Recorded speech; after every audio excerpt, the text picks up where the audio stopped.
اس کے بعد آگے پھر نماز قصر کا ذکر ہے، نماز خوف کا ذکر ہے آگے 15ویں رکوع میں۔ نماز قصر کہتے ہیں کہ جب آدمی کہیں سفر پر جائے تو وہاں پر پھر شریعت کا حکم یہ ہے کہ آدمی آدھی نماز پڑھے، فرض جو ہیں ان کو 4 کے بجائے 2 پڑھے، سنتیں اگر وقت ملے تو پڑھ لے، نہ ملے تو اس میں گنجائش ہے چھوڑ بھی سکتا ہے، لیکن فرائض جو ہیں وہ 4 کے بجائے 2 پڑھنے ہیں، اس کا ذکر ہے۔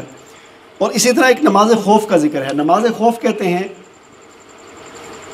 کہ حالت جنگ میں جب کافروں کے ساتھ جنگ لگی ہوئی ہے اور جنگ اتنی سخت ہے کہ 10 منٹ کا بھی اس میں وقفہ نہیں آ رہا کہ آدمی نماز پڑھ لے، لیکن فرمایا کہ نماز اس وقت بھی معاف نہیں ہے۔ ہم تو چھوٹی چھوٹی باتوں میں نماز چھوڑ دیتے ہیں نا، سر میں درد ہے یا مہمان آ گیا اس کی وجہ سے نماز چھوڑ دی، گھر میں مہمان آ گیا کوئی۔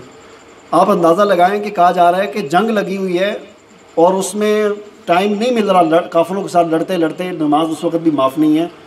جنگ لڑتے لڑتے نماز پڑھو، قبلہ ادھر ہے دشمن ادھر ہے تو قبلے کو چھوڑ دو، ادھر دشمن کی طرف منہ کر کے نماز پڑھنا شروع کر دو، لیکن نماز چھوڑنی نہیں ہے۔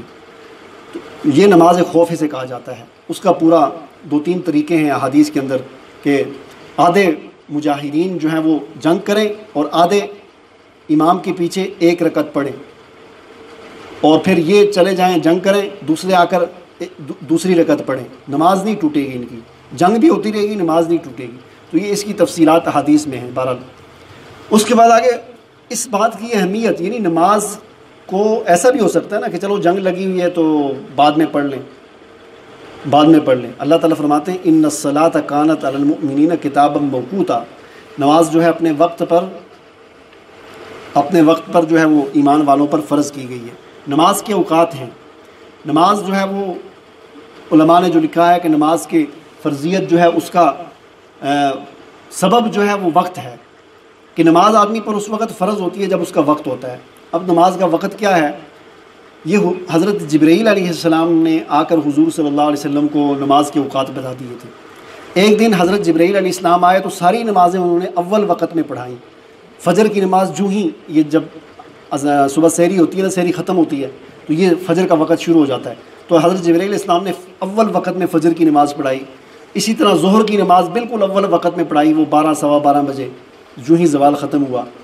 عصر کی نماز بالکل اول وقت میں پڑھائی، وہ جب عصر کا وقت شروع ہوتا ہے۔ اسی طرح مغرب کی نماز اور عشاء کی نماز ایک دن اس طرح کیا۔ دوسرے دن جبرائیل علیہ السلام آئے تو ساری نمازیں آخری وقت میں پڑھائیں، جس وقت بالکل نماز کا وقت ختم ہونے والا۔ فجر کی نماز پڑھائی سورج طلوع ہونے سے تھوڑا آخری 4-5 منٹ پہلے۔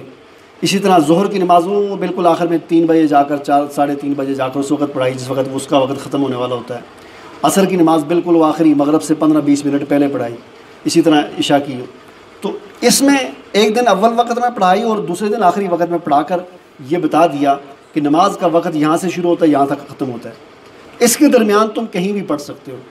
تو لہٰذا یہ جو اوقات نماز ہوتے ہیں یہ فکس نہیں ہوتے، یعنی یہاں سے وقت شروع ہوتا ہے یہاں پر ختم ہو رہا ہے، تو اس کے درمیان میں کہیں پر بھی آدمی اپنی سہولت کے لیے، یہ اللہ تعالیٰ نے سہولت دی ہے مسلمانوں کو، اس بات پر جھگڑنا نہیں چاہیے۔ اس پر بھی جھگڑے ہوتے رہتے ہیں، جی فلاں جگہ پر جلدی نماز ہوتی ہے، فلاں جگہ پر تاخیر سے ہوتی ہے، تو وہ اپنی سہولت کے لحاظ سے لوگ جیسے ان کو مناسب سمجھیں کر سکتے ہیں، بس ٹائم کے اندر ہونی چاہیے۔ یہاں سے شروع ہو رہا ہے یہاں ختم ہو رہا ہے تو اس کے درمیان میں کہیں بھی پڑھ لیں، کوئی اس میں پابندی والی بات نہیں ہے۔